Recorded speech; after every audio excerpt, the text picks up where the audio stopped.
On le sait maladroit, victime régulière d'accidents, mais l'agent immobilier y a été fort cette fois.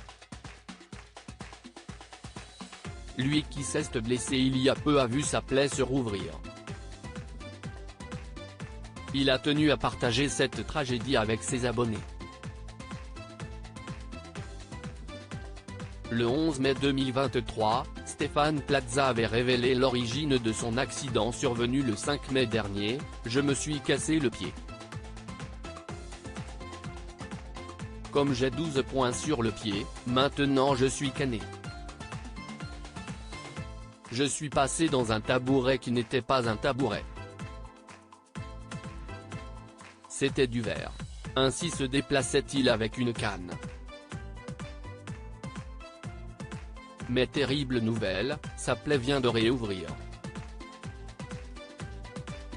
Très tôt dimanche 14 mai, l'homme de 52 ans a fait un montage photo de son pied avec d'un côté, celui-ci doté d'un pansement et de l'autre, son pied sans pansement, laissant apparaître ses points de suture.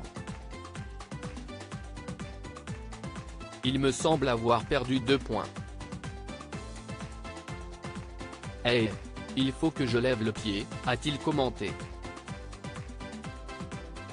Et il est vrai que l'agent immobilier le plus connu de France, star de M6, ne s'est pas ménagé depuis son accident.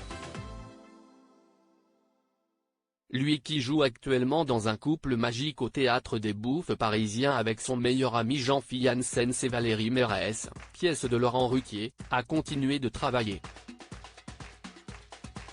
avec sa canne. Il n'a donc cessé de s'appuyer sur son pied qui aurait plutôt besoin d'être au repos total. Un recordman des accidents. Faire la liste des accidents et blessures de Stéphane Plaza prendrait des heures car le meilleur ami de Karine Le Marchand est, en plus d'être maladroit, visiblement malchanceux.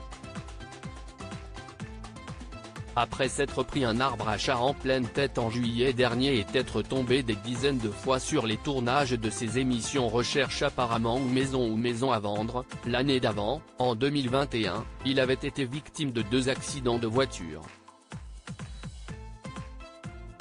En 2015, il s'est aussi fait renverser par un scooter et avait eu une fracture.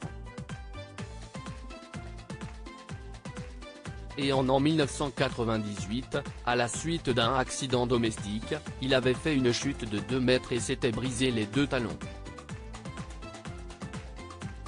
Bref, son corps a été maintes fois mis à rude épreuve. Pourtant il ne fait presque aucun doute que Stéphane Plaza ne lèvera pas le pied puisque la pièce Un couple magique continue, après 210 dates, à se jouer jusqu'au 24 juin à Paris. À moins, sans vouloir faire de mauvais jeux de mots, qu'il ne soit remplacé au pied levé.